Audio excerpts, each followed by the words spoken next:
Radio Publique Africaine.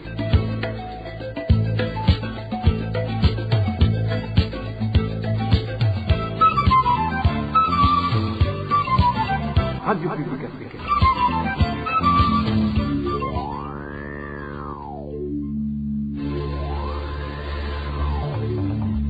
C'est le moment de suivre le journal parlé en français. À la présentation, Émile Nivasumpo. Bonsoir et bienvenue dans le journal du 17 avril 2024. Voici les principaux titres. La place de Sandra Muhoza n'est pas en prison. La CAT Burundi dénonce la détention dans un lieu inconnu de la journaliste arrêtée en Ngozi il y a 5 jours par le service national de renseignement. Vous suivrez tout à l'heure la coordinatrice de cette organisation de la société civile. Une aide d'urgence, c'est ce que réclame le gouvernement burundais suite aux conséquences des catastrophes naturelles dont les inondations et les glissements de terrain. Au cours du journal, nous allons également vous parler des menaces qui continuent à peser sur les réfugiés burundais dans les camps tanzaniens. Voilà pour le sommaire. Le développement du journal, c'est tout de suite. Page politique pour commencer cette édition. Les partis MSD d'Alexis Sinduhije et PPD Girijambo de Leonidas et Hatungimana indiquent avoir mené des enquêtes et trouvé que les informations faisant état de la distribution des machettes ne sont pas vraies. Ces partis l'ont fait via un communiqué conjoint sorti ce mercredi. Pour le compte de ces partis, Leonidas et Hatungimana indiquent que leurs enquêtes ont été faites dans les provinces de Bubanza, Chibitoke et Muyinga. Toutefois, Leonidas et Hatungimana ne répondent pas à la question de savoir s'ils ont pensé à contacter les journalistes et médias qui avaient traité l'information en rapport avec ces machettes. Je vous propose d'écouter Leonidas Hatungimana, c'est le président du parti PPD Girijambo. Nous avons essayé de chercher pour savoir si réellement c'était vrai. Alors, nous sommes passés par plusieurs canaux. D'abord, par nos membres effectifs et nos membres sympathisants qui sont dans le pays, et même ceux qui sont à l'extérieur parce qu'ils ont des connexions à l'intérieur du pays. Et puis, nous sommes passés par d'autres gens qui ne sont pas de nos partis politiques. Nous sommes passés par des confessions religieuses, surtout par exemple l'Église catholique, ceux qu'on appelle les catéchistes, à Chibitoke et à Bubanza. Ils ont répondu à des questions, ils ont répondu à des gens, ils ne savaient pas que c'est nous qui étions en train de chercher même l'information. Nous avons cherché chez des protestants, surtout les pentecôtistes à Chibitoke, et les musulmans à Chibitoke. Et nous sommes même allés par des personnes interposées de la manière dont nous menons les enquêtes, nous, à Kovero, à la frontière Kovero, où c'est supposé que ces machettes ont transité. La question a été posée aux déclarants, et les déclarants, même ceux qui ne sont pas d'accord avec le système CNDD-FDD ont dit il n'y a pas eu de passage de machettes ici. Et nous sommes allés aussi chez les hommes d'affaires qui, normalement, quand ils entendent une information pareille, ils doivent s'inquiéter outre mesure de trop et doivent chercher des informations chez leurs fournisseurs. Par exemple, de denrées commerciales. Mais ils ont dit, nous avons cherché, nous avons trouvé que tout était au calme. Et bien sûr, il y a aussi d'autres systèmes de recherche de nos informations, même au sein du système CNDD-FDD. Et nous avons trouvé, heureusement, que cette information était fausse. Et là, nous demandons même aux journalistes qui ont diffusé l'information, nous pensons qu'ils étaient épris d'abord de bonne foi pour chercher à ce qu'ils fassent un clin d'œil à la population pour qu'elle ne soit pas massacrée comme ça sans le savoir, pour qu'elle puisse prendre des mesures de protection. Mais nous demandons que ces journalistes puissent retourner, chercher pour savoir si leurs informateurs sur cette information n'auraient pas d'autres agendas cachés et des agendas de mauvaise foi. Oui, justement, auriez-vous pensé à approcher les journalistes ou les médias qui ont traité ces informations pour savoir comment et où ils ont obtenu ces informations? Peut-être que je ne vais pas dire exactement dire telle personne ou telle autre, nous l'avons approché, mais nous sommes passés dans votre milieu, le milieu des journalistes, et même ceux qui sont concernés par la diffusion, et nous avons vu que, à part les informateurs et les informateurs, il n'avait aucune autre pièce qui puisse justifier. Leonidas Hatungimana a également répondu à la question de savoir pourquoi le MSD et le PPD Girijambo se sont proposés pour démentir à la place du parti CNDD-FDD cité. Et nous ne parlons pas pour le CNDD-FDD. Nous parlons pour la population. Une information pareille qui est en train de circuler et mérite que des gens s'expriment. Nous savons qu'il y a des partis politiques qui se sont exprimés en faveur de l'information. La question du fait qu'ils se sont exprimés à la place du CNDD-FDD ne leur a pas été posée, mais qu'elle nous soit posée, c'est normal. Nous ne sommes pas entrés de parler pour le CNDD-FDD, nous parlons pour la population burundaise. Une information pareille mérite des investigations et nous avons fait des investigations et nous avions le devoir de donner un discours de pacification à la population burundaise qui comprend les membres du parti CNDD, les membres du parti CNDD-FDD aussi, mais surtout les membres du MSD et les membres du PPD Girijambo. Donc, nous n'y voyons aucun problème. Que le CNDD-FDD démentisse ou pas, ça le regarde. La RPA est l'un des médias qui a traité l'information faisant état de distribution des machettes, et précisément en commune Mutimbuzi sur la frontière avec la RDC.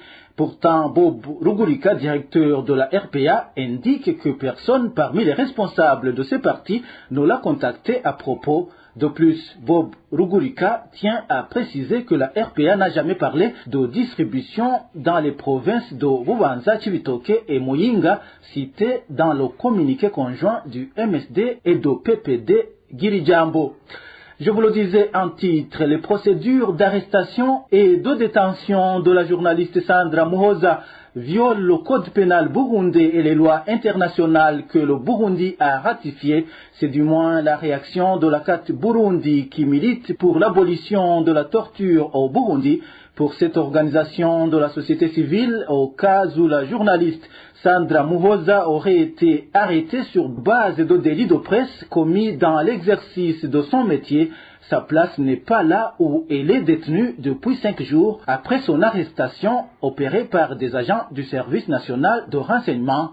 Suivez Anita Gateretse, coordinatrice de la CAT Burundi. ACAT Burundi a appris avec consternation l'enlèvement de la journaliste Sandra Muhoza qui a été arrêtée après un rendez-vous avec un homme d'affaires proche du pouvoir samedi dernier le 13 avril. La journaliste Sandra Muhoza n'a pas été informée des motifs de son arrestation par les services de renseignement. Sa famille ignore le lieu de sa détention. La journaliste n'a pas encore reçu d'assistance judiciaire pour l'appuyer. Ceci est une violation des droits de la personne humaine, de la loi régissant la procédure pénale au Burundi, ainsi que des mécanismes internationaux de protection des droits humains ratifiés par le Burundi. ACAT Burundi rappelle que les journalistes dans leurs fonctions ne peuvent pas faire l'objet de poursuites pénales aggravées, car les fautes qui peuvent être commises constituent des délits de presse au regard de la loi. L'arrestation de la journaliste Sandra Muhoza suit une autre arrestation et condamnation à une peine lourde de la journaliste Floriane Irangabire en violation de la loi pénale et de la loi sur la presse. ACAT Burundi demande au gouvernement de garantir la liberté de la presse et d'opinion au Burundi. Si la journaliste Sandra a été arrêtée pour sa confession de journaliste, nous demandons qu'elle soit relaxée dans les meilleurs délais et qu'elle soit interrogée étant libre comme le prévoit la loi. Si la journaliste Sandra est accusée d'une autre infraction, que la justice fasse son travail conformément à la loi régissant la procédure pénale au Burundi et que les droits de l'inculpé soient garantis, en l'occurrence la non-soumission à la torture, la garantie des contacts avec la famille et l'assistance judiciaire par un avocat.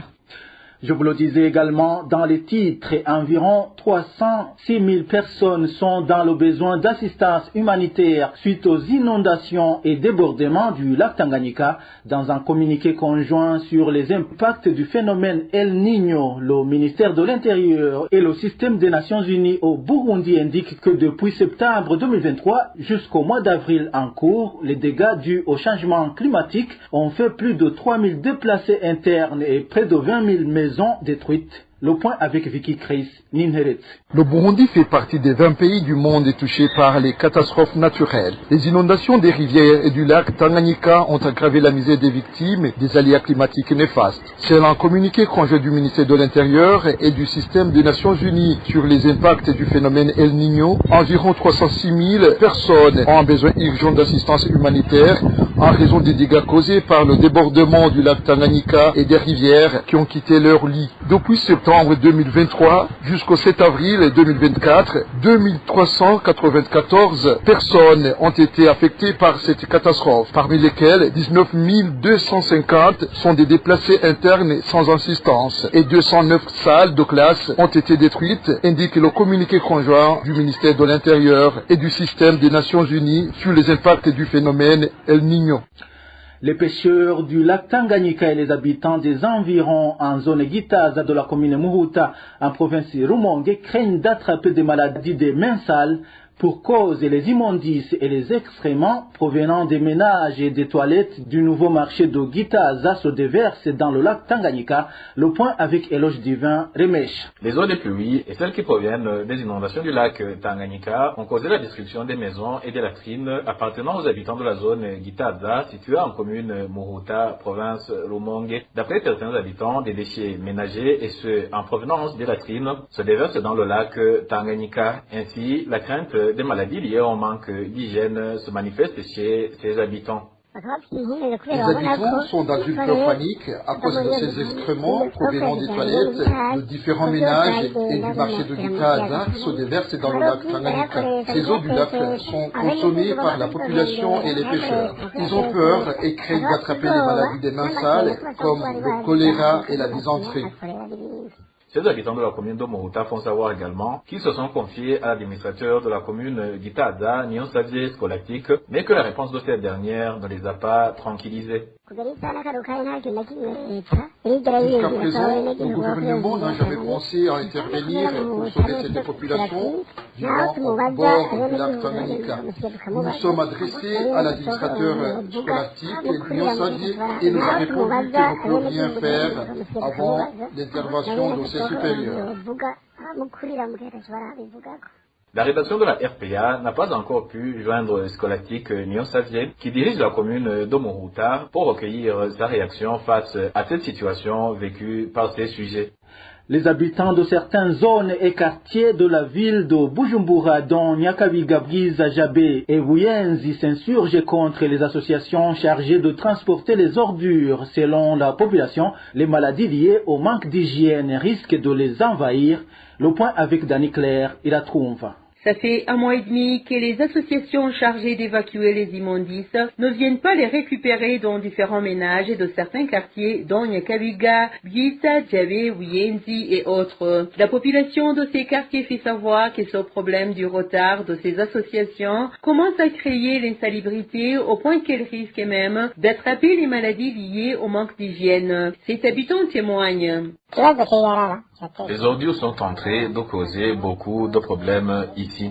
Ils ne cessent d'augmenter. C'est très grave car ça fait 1 mois et 2 semaines qu'ils ne viennent pas transporter les ordures de différents ménages. Que ce soit à Bwiza, à Jabé, à Nyakabiga et ailleurs, ils ne viennent plus les récupérer. Et pire encore, comme nous sommes dans une période pluvieuse, l'insalubrité ne cesse d'augmenter. D'où la présence des maladies comme le choléra et autres maladies des mains sales.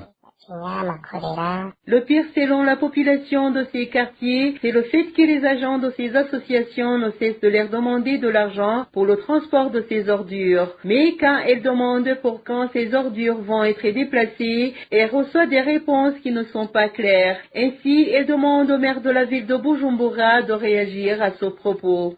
Les agents de ces associations chargés de collecter des ordures ne cessent de venir dans nos ménages pour nous demander de l'argent. Mais si nous leur demandons quand est-ce qu'ils vont enlever ces ordures, ils nous disent qu'il faut attendre jusqu'à ce que le carburant soit disponible. La population de ces différents quartiers demande que ces ordures soient jetées dans les dépotoirs où elles sont destinées. Les informations en provenance des proches des responsables de ces associations chargées d'évacuer les ordures dans les quartiers de la mairie de Bujumbura font savoir que leur principal problème est la pénurie du carburant. Ainsi, leurs véhicules ne font que passer la plupart du temps au niveau des stations-service à la recherche du carburant. Dans un instant, nous parlons de malnutrition observée en province Ngozi. Le problème de malnutrition qui s'est observé sur environ 7000 enfants de moins de 5 ans en province de Ngozi lors de la campagne faite par l'organisation AVESI au mois de mars de cette année est en principe dû à la famine dans les familles. Cette famine est causée par une faible production agricole qui est malheureusement par la suite vendue au marché au lieu de nourrir les enfants.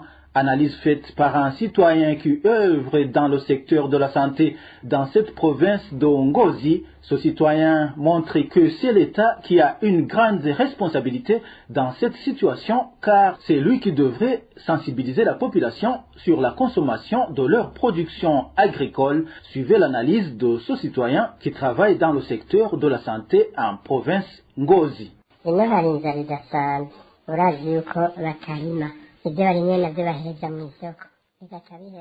Ici, il y a une grande famine, car vous savez qu'ils ne cultivent pas beaucoup et que le blé de récolte est vendu au marché.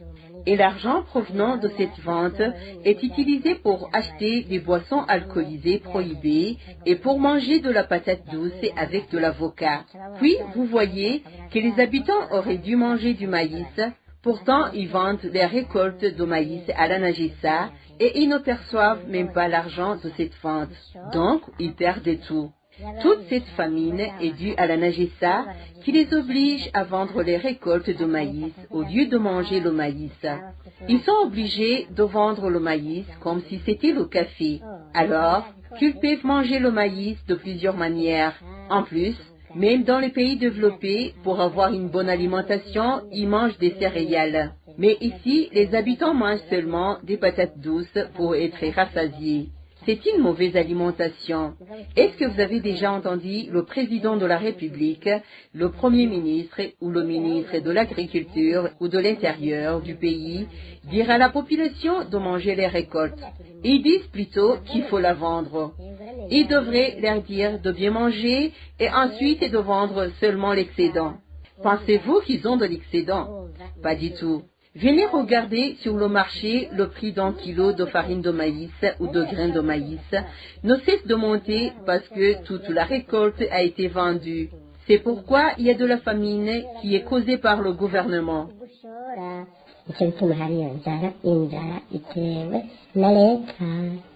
Restons à Ngozi où l'angoisse grandit du jour au lendemain au sein de la population pour cause les prix des denrées qui ne cessent de grimper, rendant ainsi difficile la survie. Aujourd'hui, la rédaction de la RPA s'est rendue dans les marchés de cette province où les prix de la plupart des denrées passent du simple au double. Le point avec Elvis Nyomungere.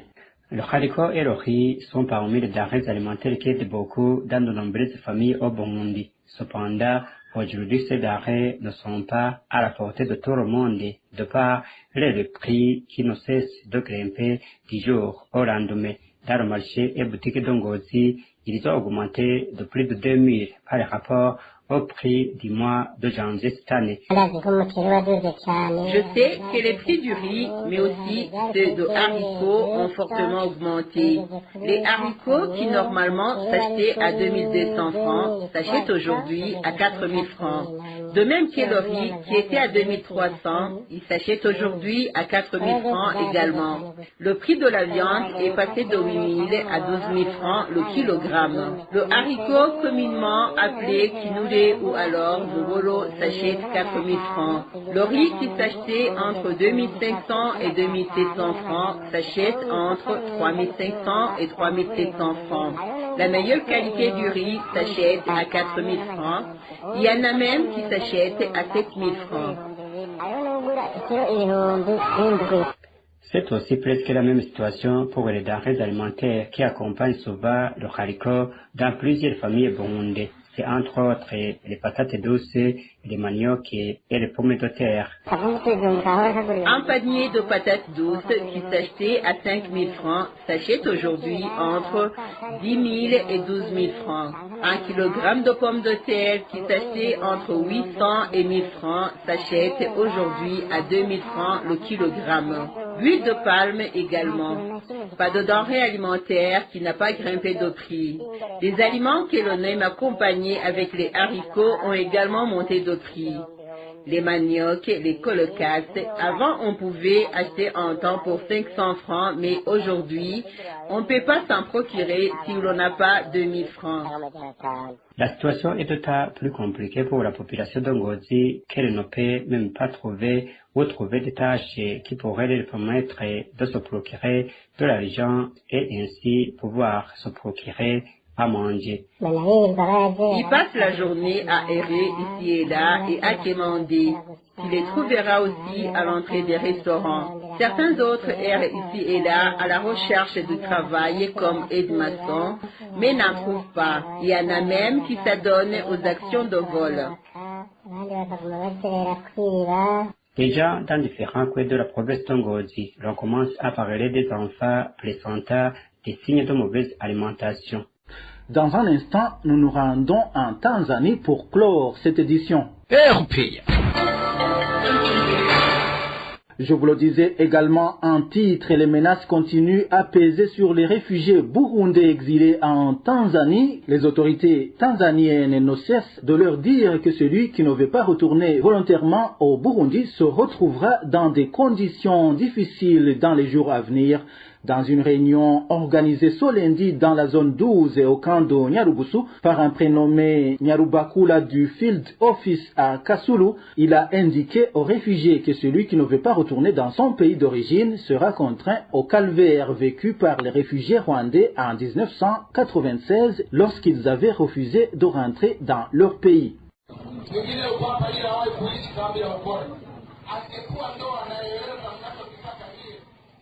Qui a vécu au camp des réfugiés de Rukore? C'est lui qui est venu indiquer pour expliquer ce dont vous êtes en train de demander au gouvernement de vous laisser partir pour pouvoir aller dans les autres pays. Vous vous rappelez ce qui s'est passé en décembre 1996? Le gouvernement a annoncé que tous les Rwandais doivent rentrer chez eux du 1er jusqu'au 30 du mois de décembre. Mais il résistait à demander comme vous le faites en rigolant. On leur a signifié qu'ils sont obligés de retourner au Rwanda parce que les statuts leur avaient été retirés. Ne préférez-vous pas retourner au pays comme cela s'est passé en 1996? Nous sommes chargés de vous informer. Préparez-vous à l'inscription pour qu'on vous ramène comme des êtres humains. Vous nous attristez, nous qui vous avons vu venir en pleurant. On vous dit de rentrer tant qu'il est encore possible, mais vous le ferez en pleurant. Toi qui trompes les autres alors que tu ne sais même pas courir, quand ce moment arrivera, il n'y aura pas de véhicule, vous y irez à pied.